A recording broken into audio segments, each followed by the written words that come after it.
E eu vou perguntar para você, o que é que faz alguém ganhar uma eleição? Sabe o que faz alguém ganhar a eleição? Dinheiro, dinheiro. Pega teu candidato e tenha dinheiro que você elege qualquer pessoa. Dinheiro elege as pessoas. E você diz, irmão Billy, não sei não. Ah, é? Dê uma olhada a esta igreja, chamada Igreja Universal do Reino de Deus, aqui no nosso país, só para dar um exemplo para vocês. Você está subestimando o poder dessa. Eu estou falando só dessa. Sabe do que ele foi capaz nas últimas eleições para prefeito? Ele conseguiu, Edir Macedo, com seu poder, da sua igreja, ele conseguiu eleger Marcelo Crivella para a governança do estado, de um dos maiores estados do Brasil, dos estados mais importantes do Brasil, o estado do Rio de Janeiro. Marcelo Crivella, que é da Igreja Universal Reino de Deus. E todos os católicos, a revista Veja, coitado, isso aí é uma tem ideias retrógradas, e não vai ganhar nunca. As pesquisas estão mostrando que está lá embaixo. Como que é o negócio aí? Donald Trump, coitado, isso é um louco. Isso aí esse cara é pirado. Esse cara é um arrogante, esse cara não sabe do que está falando. Hã? Como que é o negócio aí? Você está subestimando o poder da igreja evangélica? Essa eleição americana mostrou para o mundo inteiro a força da igreja evangélica. A força dos evangélicos, não a força católica. Coitados dos católicos. O candidato dos católicos claramente era Hillary Clinton. Domingo de manhã, que antecedeu as eleições, o Papa deu um recado visível para o mundo todo ouvir que o candidato deles era Hillary Clinton. Mas o candidato dos evangélicos não era Hillary Clinton. O candidato dos evangélicos é Donald Trump, que afinal de contas, o nome dele, para você que não sabe, amado, o nome dele em inglês, Trump, não quer dizer nada mais, nada menos do que a trombeta final. É o mensageiro deles, é a trombeta da igreja. É a ressurreição da igreja, é o surgimento da igreja, a mulher bonita das visões de 1933. Quem é aquela mulher que aparece? É a igreja católica. Ah, é? Irmão, a igreja católica está representada por duas mulheres. Uma que se diz protestante, uma que se diz evangélica, é essa que vai enganar, não é a outra. Trump, o nome dele. A última trombeta. Está lá no livro de Tessalonicenses. Trump, a trombeta deles. Mas eu vou dizer para vocês, esse homem está dizendo para eles, para a igreja, o poder que eles têm, que nem eles sabiam que tinham. Tem problema não. O falso profeta deles falou isso para eles. Nós temos um profeta contando para nós quem nós somos. E o profeta disse, quando vocês descobrirem quem vocês são, o rapto acontece. Quando a noiva descobrir, veja, os católicos têm um profeta, os evangélicos vão ter um profeta, tem um profeta, e nós temos um profeta.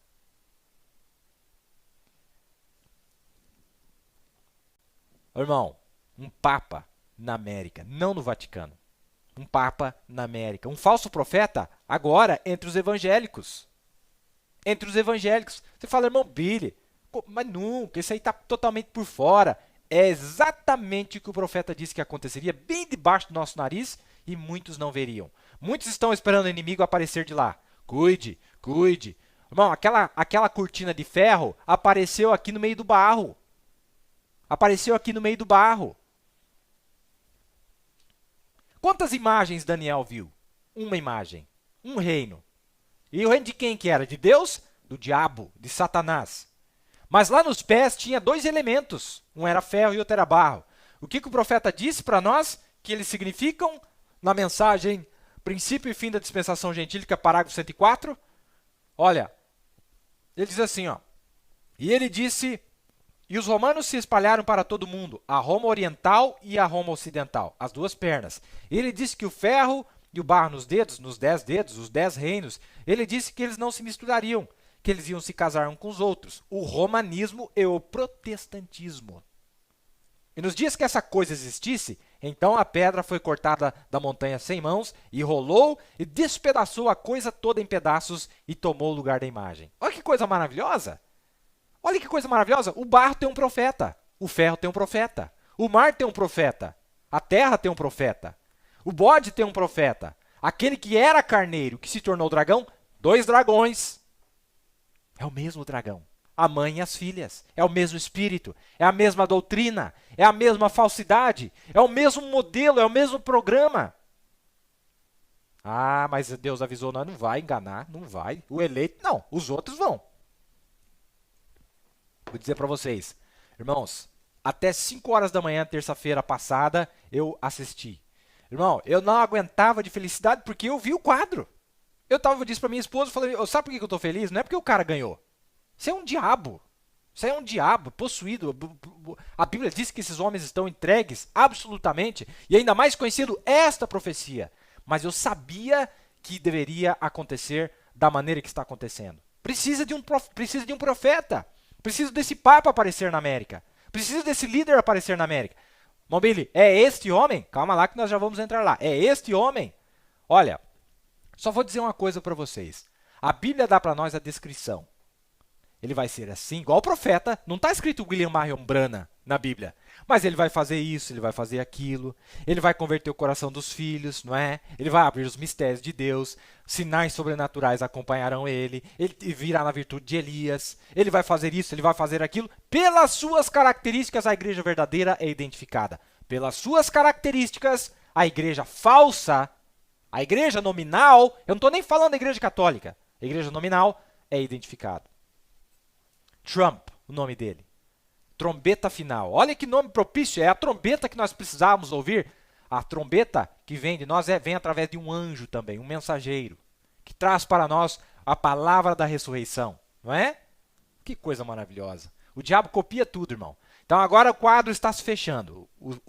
Os católicos têm um profeta, mas os evangélicos também estão produzindo um profeta para eles. Alguém que se para por eles. Você acha que isso é loucura? Vamos dar uma olhada num vídeo. Eu quero que você preste atenção nesse vídeo. Muita atenção nesse vídeo que nós vamos rodar aí. Assista aí.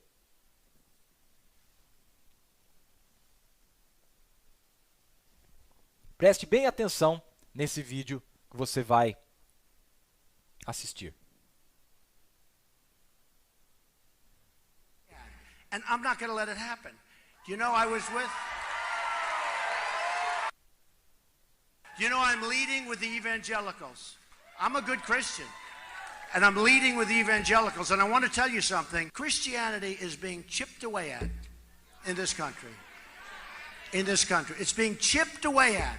And I'm not going to let it happen. You know, I was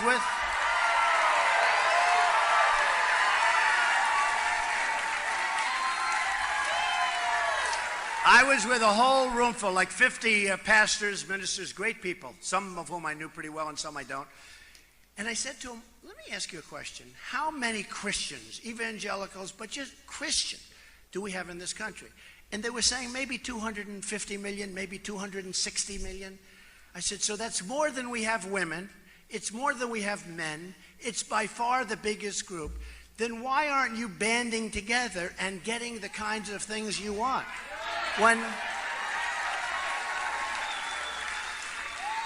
When people talk about we need a temporary ban on Muslims until we find out what is going on here, okay? There is total outrage. When people talk about Christians and Christianity, there's no outrage. There's no outrage. I said, let me ask you, and these are great believers, these are great people, these are strong people, smart people.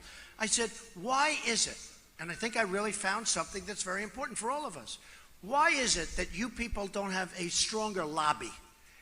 And during Lyndon Johnson's regime, I will call it, because that's sort of what it was, if you think about it, but during his term as president, they passed something where the tax deduction is under siege if they do anything that's a little bit off, okay? So they're going to lose tax-exempt status, right? And I said, wait a minute, that's right, that's the answer. I figure, I'm a pretty smart guy, I figure things out pretty quickly. So as soon as I mentioned it, I said, that's it. Because I said then, so the man walking, I was in Trump Tower, I pointed down to the sidewalk, there were people walking on the sidewalk. I said, then those people walking on the sidewalk are more powerful than you people in the clergy, the pastors, the ministers, the priests, the people in the clergy. They're more powerful. They said, that's right. I said, not going to happen anymore. We're going to get rid of that thing. I want Christianity to have a strong flavor. Why did we ever pass a thing like that?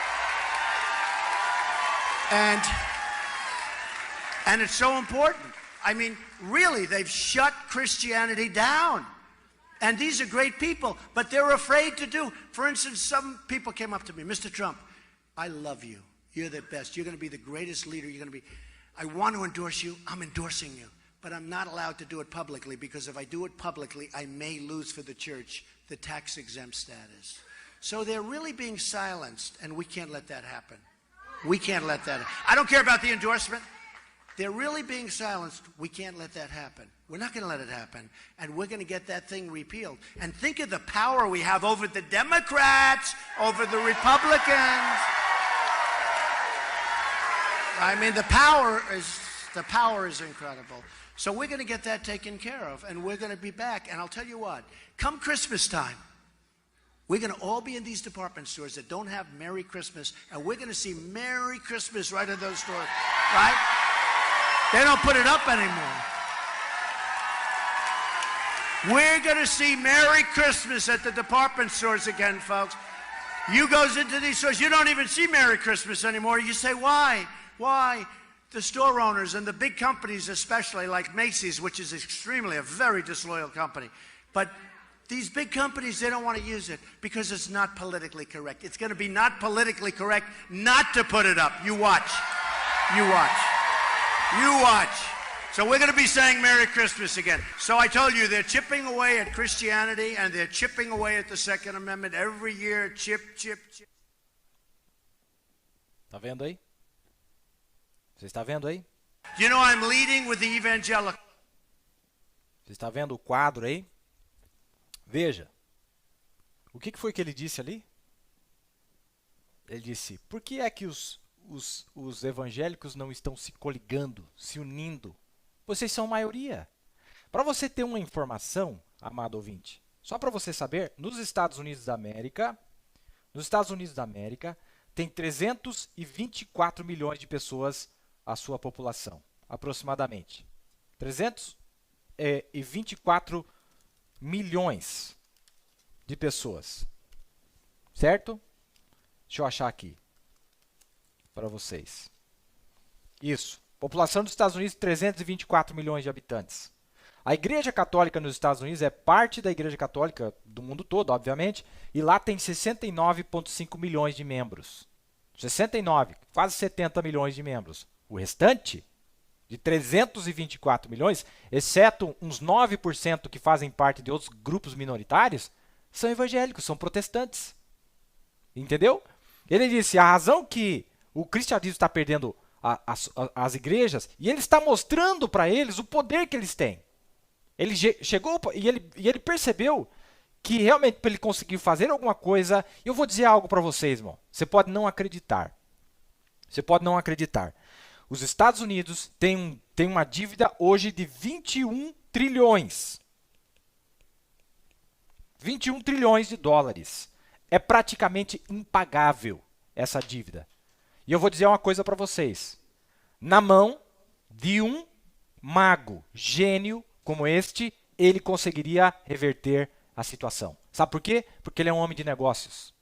Sabe por quê? Porque ele é um homem que já esteve quebrado várias vezes e se levantou. Você duvida disso? Irmão, eu vou dizer algo para você. A única razão que Deus desceu para desfazer, para parar com a Torre de Babel, é porque eles teriam êxito. Eles iam fazer um bypass da lei de Deus. Eles iam conseguir passar por cima dos juízos de Deus. Ele tinha um programa que ia funcionar. E este homem, com o que ele tem na sua mente, ele conseguiria reverter a situação americana se ele conseguir juntar a maioria, os evangélicos, em seu país. Porque as igrejas evangélicas, aqui o profeta disse, elas têm a riqueza do mundo, e ele sabe disso. A riqueza do mundo está na mão dos católicos e evangélicos também, juntamente. E ele sabe disso. Controlam grandes instituições financeiras, redes de televisão, veja no nosso país, donos de banco e etc, etc, etc. 21 trilhões é a dívida, mas veja, se Deus não tivesse feito aquilo, descido e confundindo as línguas, eles teriam, se Deus não fizesse aquilo, eles teriam tido êxito. Eles teriam tido êxito. Você viu ele falando ali, falou, olha, quando eu for eleito, no próximo Natal, todo mundo vai estar falando Merry Christmas. A palavra Merry Christmas, que quer dizer Feliz Natal, em inglês, vem da palavra, eu coloquei na tela aí para vocês, Christmas. Lá nos Estados Unidos, até isso tiraram dos copinhos, até isso tiraram das portas dos estabelecimentos, Christmas, porque ofendia os muçulmanos, ofendia as minorias, os ateus, etc. Sendo que a maioria se diz cristão. Ele está dizendo, que negócio que é esse? Vocês são maioria, vocês estão se subjugando às leis minoritárias? Este homem está mostrando para eles a força que eles têm, o que eles têm, e ele disse, eu já sei por quê. E ele foi na raiz do problema, ali ó, Christ, que é Cristo em inglês. A palavra é Feliz Christmas, que vem da palavra Cristo, nascimento de Cristo. Natal tem tudo a ver com Cristo. Mas até isso eliminaram. Mas ele disse, eu já sei que vocês estão com medo. Sabe por quê? Nos Estados Unidos, o dinheiro que é doado para uma igreja, ele não é taxado, não é cobrado impostos. Ele disse, se vocês reclamarem de alguma coisa, vocês têm medo da sua igreja, da sua organização, perder a isenção de impostos. Mas vocês são maioria. Por que você está com medo? Quem domina aqui, quem tem que dominar, quem que tem que sair para fora, são os muçulmanos, são esses, porque eles não são cristãos. Ou eles se adequam às nossas regras, ou saem para fora. Hã? Ah, amado, eu espero que você esteja captando essa visão. Eu espero que você esteja entendendo o que é que está acontecendo aí, viu? 70 milhões de católicos versus 250 ou 260 milhões de protestantes evangélicos nos Estados Unidos. Quem é a maioria? Quem é a maioria? Lá, a mãe ou as filhas? As filhas. As filhas. Mas o que o Mobili está dizendo? Que as filhas vão brigar com a mãe? Negativo. As filhas vão concordar com a mãe, mas está na mão delas. A cabeça dos cristãos vai ser pedido por Salomé, não vai ser pedido por Herodias. Tá certo?